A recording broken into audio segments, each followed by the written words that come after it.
It is time to talk about the best elemental infusion in Elden Ring and why it is lightning. I've talked a decent bit about lightning in Elden Ring, how it works in different builds, and defending its purpose on dexterity builds in particular, being by far the most favored affinity on a dex build and overall a powerhouse of an infusion. It is time to discuss why I and many others in the community believe it is the best elemental infusion in the game. After all, there's a reason why it remains on the top of polls and remains controversial to this very day. Initially, it seems like an equivalent to the fire infusion, albeit because it scales dexterity and not strength, it has a higher single-handed AR, but a lower two-handed AR. This in fact means that lightning overall has the highest single-handed AR in the game for any weapon of any category, at least in terms of meta levels. And this right here is kind of insane. There's also another interesting aspect, and that's the fact that it doesn't have to deal with the Bane and Boon effect of a lot of keen weapons. So what is this Bane and Boon effect? All of this just describes a pattern where Keen can either scale absurdly poorly or incredibly well compared to its other infusion counterparts. Pretty much, if something doesn't seem like a dexterity weapon, you could still throw the lightning infusion on it, and as long as you could wield it, it's going to still scale well with dexterity just due to that lightning infusion. Simply putting it this way, Keen is not really great on a broadsword or on a Banished Knight's greatsword, but because a lightning infusion stays pretty much one-to-one with heavy, it's really good with both of those. But of course, everything I just mentioned is just a start. Lightning is fundamentally really good. In fact, there are critical aspects we got to look at, such as defense's absorption and critical strikes in Ashes of War. And let's start this off by one critical note. On average, for a one-handed attack rating, lightning has the highest AR out of any affinity. That may not seem like it means much, but it's quite significant, because when you look at Ashes of War, especially things like Weapon Strike Ashes of War as well as critical strikes, they're based off of AR, specifically your one-handed AR, or rather, it ignores the two-handed strength bonus when you're two-handing a weapon. And due to having the highest one-handed AR in the game, it outcompetes any affinity for both critical strikes and Weapon Strike Ashes of War for raw damage, as long as the target is not resistant to lightning damage. This is why when you're either reposted or backstabbed in PvP, it's almost a guaranteed death sentence. That is the only reason why in this game, dexterity is known as the crit option.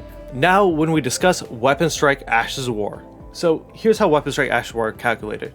It's going to be the motion value of the Ashes of War times the AR of the weapon without the two-handed strength bonus. All divided by 100, of course. And due to the fact that every single Weapon Strike Ashes of War has pretty high motion values, you are going to eclipse that flat defense pretty quickly, especially in PvE. And this holds true for any type of Weapon Strike Ashes of War. This includes the keen ones like Spinning Slash and Sword Dance, which attack a lot of times, or even the heavier favoring ones like Giant Hunt or Lion's Claw. Yeah, the heavy ones get no treatment, it's still your one-handed AR, so no matter what, it's going to be doing the same amount of damage, one-handed or two-handed. So honestly, if you want to go spamming Ashes of War and just be an L2 warrior, lightning is an incredibly solid option. But now, we were only just talking about Ashes of War, which yes, they're solid. But when you stack this upon something like the consecutive attack talismans, it gets ridiculous, because you could get a higher AR than a colossal weapon by those consecutive attacks on something light as a curved sword or a straight sword. This benefit also does stretch out to the use of self-buffs. Self-buffs in general are really great because you already go past the flat defense, so anything on top of that is going to be already fantastic.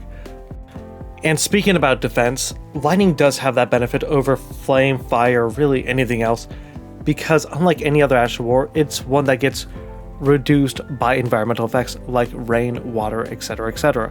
It is the only damage type that gains these benefits, and guess what? Do you know how common water is in this game?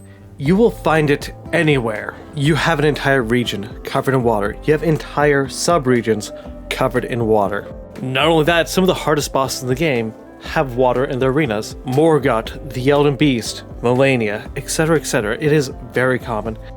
And any that don't typically are weak to lightning, with some exception. In fact, lightning weaknesses are pretty common throughout this game.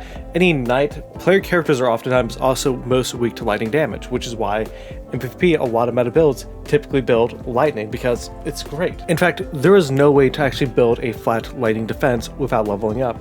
There's no attribute that specifically increases it, and it's the only damage type that is true with. And while there are some enemies that are incredibly resistant to lightning, specifically the ancient dragons, that's about it. Yes, the undead are pretty resistant to lightning as well as anything made of stone, but it's really not that big of a deal. For things like the beastmen as well as a lot of the skeletons, they die in one hit anyways, and you can put Sacred Blade on a lightning weapon, pretty much making it more effective than any other infusion outside of Sacred, and people aren't going to say Sacred's the best because it kills skeletons pretty fast. And when you compare it to Fire, Fire has so many enemies in which are resistant or immune to it, that this comparison is really not fair. Not saying Fire is not great, because it absolutely is, especially situationally, but it's not something that's obtainable to the same degree of lightning. Fire has one other issue compared to lightning that kind of makes it not as great, and that's the fact that it has to compete with heavy. Compared to lightning, which has to compete with Cane, which Cane normally does have a lot of the same advantages that heavy does. I've already discussed how good heavy is. The thing is, a lot of stereotypically better dex weapons like the Shamshir and a lot of other light weapons, if you're two-handing it, it's going to be better on heavy than it is going to be on Cane. That is an obvious. But because of lightning's more versatile weapon options, as well as its ability to be increased by several different metrics, it can actually outcompete heavy for those kind of options. That's why you have a lightning Shamshir, you have a heavy Shamshir. Rarely is anyone ever going to be building a Cane Shamshir. Why? Because if you're going to be doing that, you may as well go the heavy route. Same thing with the Knight's Greatsword. The Knight's Greatsword typically is actually a dex weapon in base, and that's its native scaling. But it does better on heavy because of two-handed property. But because enemies typically have a much lower lightning resistance than anything else, and when they even don't, you can reduce it lower by, let's say, frost pots or the ability to give them a water. Yeah, it's going to be incredible. Making it competitive to heavy even with that two-hand bonus.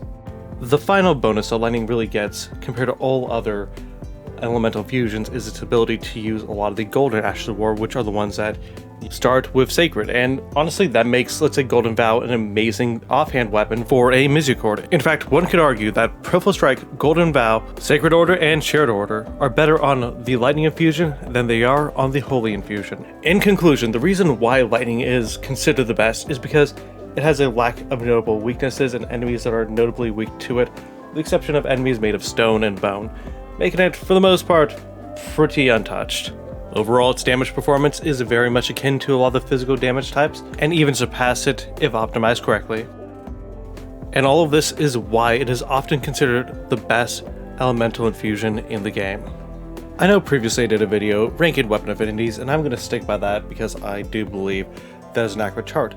But I will say that, for the most part, Flame is only better because of the lack of faith options for a fire build compared to lightning, at least when it comes to weapon options. In that video, I should have ranked lightning higher, but yes, it does have to compete with both bleed and cold in terms of status effects and all the other stuff that comes with that, along with Cane having some amazing bold Ash of Wars. Thank you for getting this far in the video. I hope you enjoyed and I hope it was informative. Please consider liking and subscribing, and have an awesome day.